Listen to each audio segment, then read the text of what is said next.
Nandam na may mga pasayan yan no, para sa among island hopping. Mama na siya kung outfit nun papa. Mag-side screen ta mga sa mag-sunblock data mga pasayan yan no, para dili ta ma-sunburn. Ano siya atong OOTD mga pasayan yan. Papa, nagmotor si papa. No. Yes, good. Diba? Mura si papa, muragi kag abroad. No. FW ni si papa, siya nag-libre na mo karon sa island hopping. Daghang kay salamat papa. Okay, welcome. Enjoy lang mo guys. Mag-try island na may mga pasayan yan. No, mana mong bangka sakyan. Private tour ni siya. Karon mga pasayan yan na kami sa among first island no, sa among try island hopping. Nami diri sa Goyam Island. Ara si madam, nag-chill-chill na. Para siyang reels.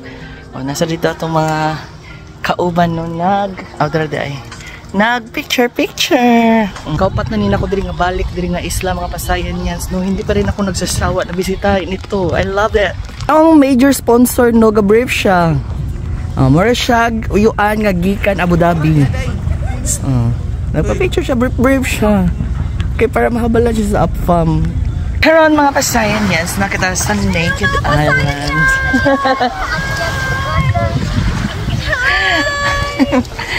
So man ang ikaduha nga islang nga among gibisita para sa among try island hopping diri sa Siargao. Kaupat sa nila akong balik diri mga pasayan. It's very naked, very init. Okay kaya ang Naked Island, imo din siya makapanghambong jud ang Siargao. Kaya grabe jud ganindot guys. Kami kasi pagbalik sa Philippines, ano may Siargao. So may tinukos siya pagbalik sa Philippines. Kaya siya OFW man siya mga pasayan niya. Akong trabaho dito guys, kaya construction worker. Hello. Lunchtime na guys. Boodle fight. Famous boodle fight sa Siargao. Ay saang ang akong favorite and naay pasayang. Itadakimasu.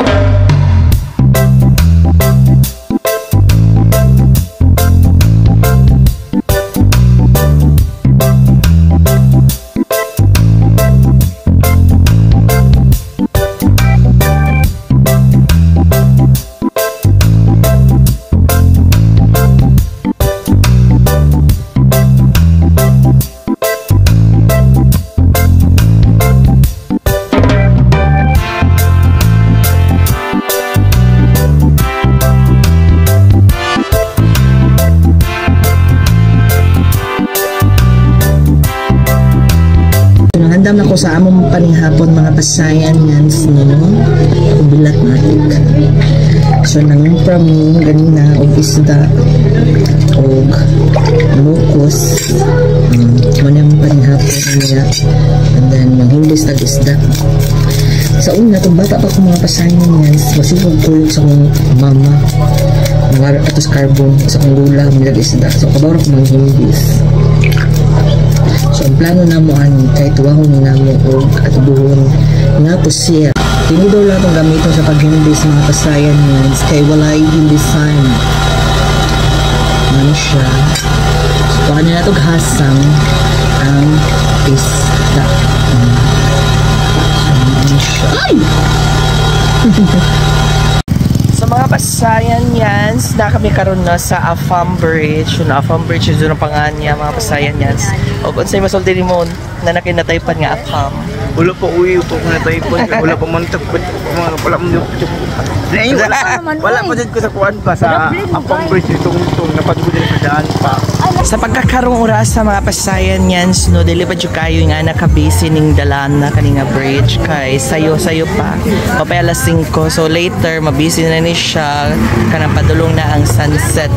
Aside sa mga pagkaon o sa mga apam o sa jud sa mga rason nga nung mo bisita jud diri ang mga tao diri sa Katangnan Bridge mga pasayan yan kay tungod sa sunset.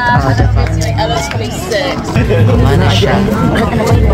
Nindot kay ang sunset diri mga pasayan yan. sa pagkakaroon, di pa kayo siya yung naka-crowded. Later, managana ni mga tao, mga pasayan yan.